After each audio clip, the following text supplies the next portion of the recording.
بسم الله الرحمن الرحيم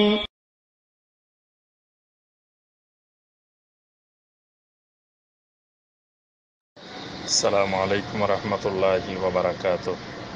الحمد لله وحده والصلاة والسلام على من لا نبي بعده وعلى آله وصحبه ومن والاه।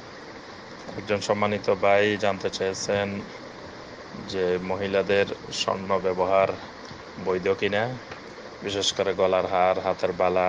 তিনি আল্লামা আলবানী রাহমাহুল্লাহর বই পড়েছেন, সেখানে নাজায়েজ বলা হয়েছে। জি ভাই, আলহামদুলিল্লাহ, খুবই গুরুত্বপূর্ণ প্রশ্ন। এই ব্যাপারে আলবানী রাহমাহুল্লাহর নিজস্ব ইজতিহাদি মাসআলা রয়েছে, যে মাসআলায় তিনি স্বর্ণ ব্যবহারের যে হাদিসগুলো রয়েছে, নবী সাল্লাল্লাহু আলাইহি ওয়াসাল্লাম অনেকগুলো হাদিসেই স্বর্ণের পাত্র, স্বর্ণের বিভিন্ন জিনিস ব্যবহার করতে নিষেধ করেছেন। তো এই সকল দলিল প্রমাণের ভিত্তিতে শেখ আলবানী রাহমাহুল্লাহ নারীদের স্বর্ণের ব্যবহার এগুলোকেও অনেক কিছুকে তিনি নিষেধ করেছেন। কিন্তু এই ব্যাপারে অন্যান্য শাইখ যারা রয়েছেন, বিশেষ করে শাইখ বিন বাজ রাহিমাহুল্লাহ, তার কাছে এই ব্যাপারে ফতোয়া আসছিল যে আলবানী রাহমাহুল্লাহ বলছেন এই ব্যাপারে জায়েজ নেই। তো এই ব্যাপারে শরঈ দৃষ্টিভঙ্গি কি?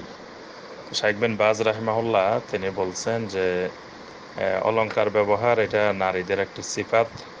আল্লাহ সুবহানাহু ওয়া তাআলা এটিকে নারীদের জন্য অনুমতি দিয়েছেন, এবং সেখানে স্পষ্ট হাদিস রয়েছে যে আলী ইবনে আবি তালেব রাদিয়াল্লাহু তাআলা আনহু থেকে, যেটি মুসনাদে আহমদ, আবু দাউদ, নাসাইর মধ্যে রয়েছে, নবী সাল্লাল্লাহু আলাইহি সাল্লাম এক হাতে রেশমি কাপড় আর এক হাতে বাম হাতে স্বর্ণ নিলেন, নিয়ে বললেন, ইন্না হাযাইনি হারামুন আলা যুকুরি উম্মতি, এই দুটি আমার পুরুষ উম্মতদের জন্য হারাম, আর ওয়া হাল্লা লিনিসাইহিম, এবং নারীদের জন্য এটি হালাল।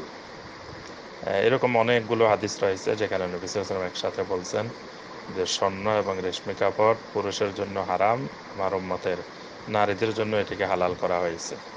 সুতরাং এই ব্যাপারে শাইখ বিন বাজ রাহিমাহুল্লাহ বলেন যে সালাফদের মধ্যে এই একজন ব্যতীত আর মোটামুটি সকল সালাফেরাই এই ব্যাপারে ইজমা পোষণ করেছেন। সকলের মত হলো নারীদের জন্য স্বর্ণ ব্যবহার বৈধ, এই ব্যাপারে বাকি কারো দ্বিমত নেই। তো আমরা অধিকাংশ ফকিহদের যে মত, সেই মত অনুযায়ী আমল করব। আল্লাহ সুবহানাহু ওয়া তাআলা আমাদের সবাইকে কোরআন সুন্নাহর উপরে ইস্তেকামত থাকার তৌফিক দিন। আসসালামু আলাইকুম ওয়া রাহমাতুল্লাহি ওয়া বারাকাতুহু।